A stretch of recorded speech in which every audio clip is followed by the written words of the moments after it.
नमस्कार, स्वागत है आपका राष्ट्रीय टीवी। मैं हूं आपके साथ विशाल पंडित। 17 अगस्त बिहार का राजनीतिक परिदृश्य अचानक बदल गया। महागठबंधन ने वोट अधिकार यात्रा शुरू की, जिसके नेतृत्व में लोकसभा में विपक्ष के नेता राहुल गांधी थे। यह यात्रा केवल एक जन जागरण अभियान नहीं थी, बल्कि जनता के अधिकारों और राजनीतिक संदेशों को सीधा जनता तक पहुंचाने का अवसर थी। ससाराम से शुरू होकर पटना तक यात्रा राजनीतिक हलकों में चर्चा का केंद्र बनी रही। लेकिन इस यात्रा के पीछे एक बड़ा सवाल छुपा था। महागठबंधन का मुख्यमंत्री चेहरा कौन? राहुल गांधी ने इस सवाल पर किसी की भी टिप्पणी से परहेज किया। कांग्रेस ने अभी तक अपने पत्ते नहीं खोले हैं। यही खामोशी तेजस्वी यादव के लिए एक अवसर बन गई। उन्होंने खुद को सक्रिय करते हुए यात्रा के अंतिम चरण में जनता के बीच अपनी उपस्थिति और नेतृत्व को जाहिर किया। तेजस्वी यादव ने पटना के डाक बंगला चौराहे पर जनता को संबोधित करते हुए कहा, ओरिजिनल मुख्यमंत्री चाहिए या डुप्लीकेट? यह सवाल जैसे ही जनता के बीच गया, चर्चा की लहर फैल गई। उन्होंने यादव समुदाय और अपने राजनीतिक परिवार का हवाला देते हुए स्पष्ट किया कि वो किसी भी दबाव या डर से पीछे नहीं हटेंगे। भगवान कृष्ण के जन्म का उदाहरण देकर उन्होंने कहा, यादव मतदाताओं के बीच अपनी पकड़ मजबूत करने का संदेश दिया। तेजस्वी ने यह भी कहा कि लालू यादव की तरह वह कभी भी दबाव में नहीं झुकेंगे।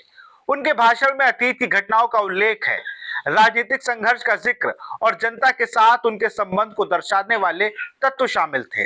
उन्होंने जनता को याद दिलाया कि वह केवल चुनाव या यात्रा नहीं, बल्कि उन्हें अधिकारों और राजनीतिक भविष्य की लड़ाई भी है। राहुल गांधी की खामोशी ने यह संकेत दिया, कांग्रेस का ध्यान इस बार यादव समुदाय से बाहर के ओबीसी और दलित वोटरों को जोड़ने पर है। इस रणनीति के चलते तेजस्वी ने खुद ही राजनीतिक बैटिंग शुरू कर दी।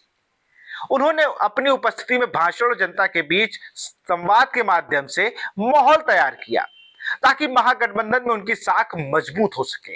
यात्रा के अंतिम चरण में जैसे ही यात्रा पटना पहुंची, तेजस्वी ने पूरी कमान संभाल ली। उन्होंने जनता को यह संदेश दिया कि वह महागठबंधन के भीतर अपने चेहरे को मजबूती से पेश कर रहे हैं। यात्रा के दौरान उनकी रणनीति स्पष्ट थी, अपने समर्थन को मजबूत करना और यादव मतदाताओं के बीच अपने प्रभाव बनाना। यात्रा के दौरान तेजस्वी ने अपनी बातों में लालू यादव, अतीत के संघर्ष और राजनीतिक प्रतिरोध का जिक्र किया। उन्होंने जनता को बताया कि किस तरह उनका राजनीतिक संघर्ष और उनके परिवार का संघर्ष एक दूसरे से जुड़ा है। यह सवाल केवल राजनीतिक भाषण नहीं, बल्कि जनता के मन में विश्वास और उत्साह पैदा करने की कोशिश थी। अंततः यात्रा का समापन पैदल मार्च और जनसभा के साथ हुआ। तेजस्वी ने अपने भाषण में जनता को याद दिलाया कि यात्रा केवल वोट अधिकार नहीं, बल्कि उनके और जनता की राजनीतिक लड़ाई का भी प्रतीक है। कांग्रेस की चुप्पी और राहुल गांधी की दूरी ने तेजस्वी के लिए सियासी माहौल तैयार किया, लेकिन सीएम फेस का सवाल अब भी जस का तस बना हुआ है। अब देखना यह होगा कि महागठबंधन तेजस्वी यादव को सीएम फेस मानकर चुनाव लड़ पाएगा या कांग्रेस की रणनीति उनके रास्ते में बाधा बनेगी। बिहार की राजनीति में शहमात का यह खेल जारी है।